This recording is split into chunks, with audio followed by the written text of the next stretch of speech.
Friday night gin talk. Chatty gin talk? Gin with Maria? I don't know. I'm Maria, aka the Gin Junkie on social media, and I love talking about gin. So I'm trying to work out whether it's cheating if I put a new gin there to talk about it, or do I have to work through all the old gins that I've got there first. But either way, I am going to talk about this gin today, regardless of whether it's new, because it is one that I have waited a little while to get my hot little hands on. The gin I want to talk to you about today is Hunter's Gin, which is a quite locally produced to me gin in Cheshire. I don't live in Cheshire anymore, but I did live in Cheshire. When we first moved to England in 2008, we actually lived in Wilmslow, which is in Cheshire, until we decided to move closer into Manchester. So the first 3 years of my English life was actually spent in Cheshire. It was a really lovely thing for me to discover a Cheshire-based gin. I discovered this gin at the Marble Bar in Manchester, which is a great little bar. Not only does it serve beautiful food, but it has a great selection of cask ales and gins and other spirits. As I like to do whenever I go in somewhere new, I check out what gin's behind the bar. But this day in the Marble Arch Bar, my gin of choice was Hunter. I was really taken with the crisp citrus notes of it.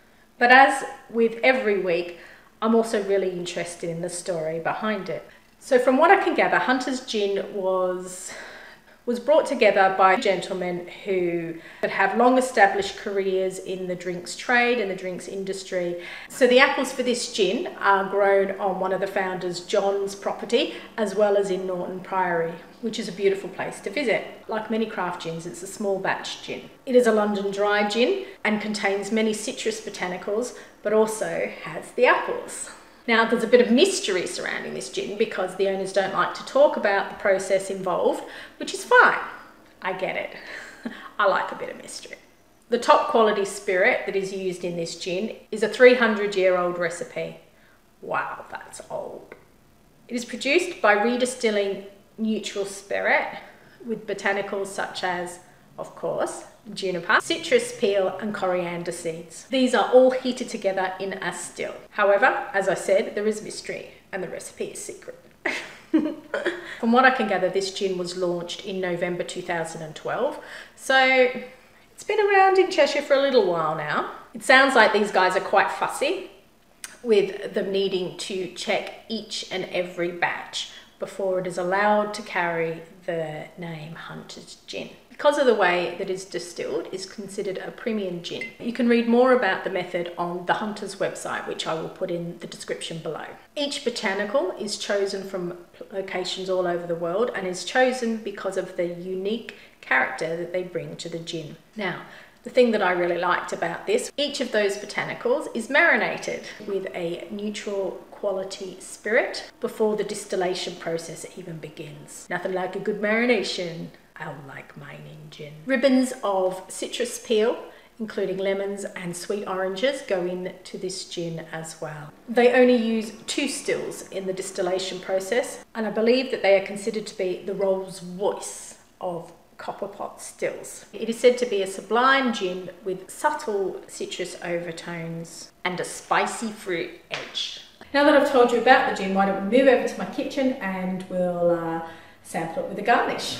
Because this is the first bottle of Hunter's Gin that I've actually owned, my experimentation here today is actually happening live on the go. I opened it on Sunday, on Mother's Day, but I haven't actually had any yet, so I'm just kind of flying by the seat of my pants. So in this glass here, I've got some red grapefruit peel, and I think I'm also going to add some clementine, satsuma, not sure which one. It's a box of easy peels from M&S. I don't often shop at M&S, truth be told, but I thought I'd go and have a nosy in there because there's a new one at White City, and so I thought I'd go and have a look. And my family love easy peelers, so yeah, I couldn't walk past the box. So yeah, got that in there. Got the red grapefruit in there. Gonna add my gin. Here we go. Let's have a taste of that before the tonic goes in.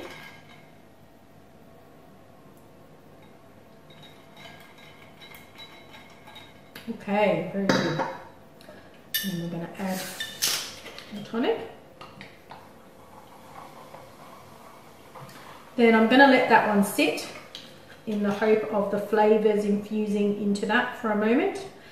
And we will move on to this one, which I have chosen apple, which I've rubbed with lemon to stop it from browning. We'll do a bit more. So some slices of apple and then lemon going in there as well. So that's there ready to go. Let's get our gin. Pour that over the garnish. I'm actually off to the gin festival. The Gin Festival's Gin Festival tonight. So I look forward to having these later. I'm not actually going to drink them now. My friend Melanie, who assures me she's never had to quickly store a gin in the fridge before, her top tip for me was to take the ice out and let it sit in the fridge until you're ready to drink it. I'm actually going to stir that with that because there's a bit of lemon on it. I think it would be nice to go in there. Yeah, waste not, want not, hey? So here we go. So this is red grapefruit and easy peeler.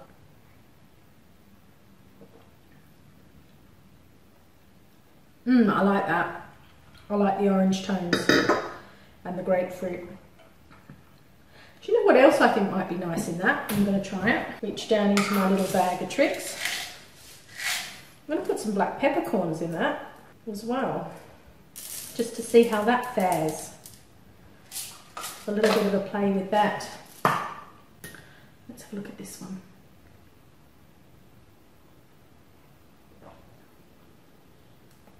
That's really good. Yeah. This thus far would be my favourite, the apple and the lemon. But we'll give this one a go. It's not bad by any means at all. Like, it's really good, but it's messing about with the garnishes, isn't it? To find out what brings out the flavours, what enhances the flavours, what complements the flavours that are already within the gin.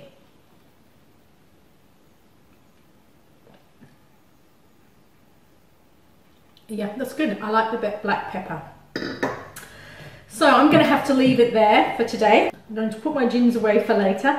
But this has been the Gin Junkie, and we've been talking about Hunter's Gin, which I managed to get hold of on Sunday in Majestic Wines. And I'm just trying to work out whether the location is considered Sale or whether it's considered Ashton on Mersey. But as you're driving up Washway Road towards Sale, you will see Majestic Wines on the corner, and that's where I found it. Finally, after all this time. So was very, very happy to have my hot little hands on this bottle, let me tell you. So let me know what you're drinking this weekend. If you're off to the gin festivals in Manchester this week, leave me the top tips of what I should be trying. Thank you.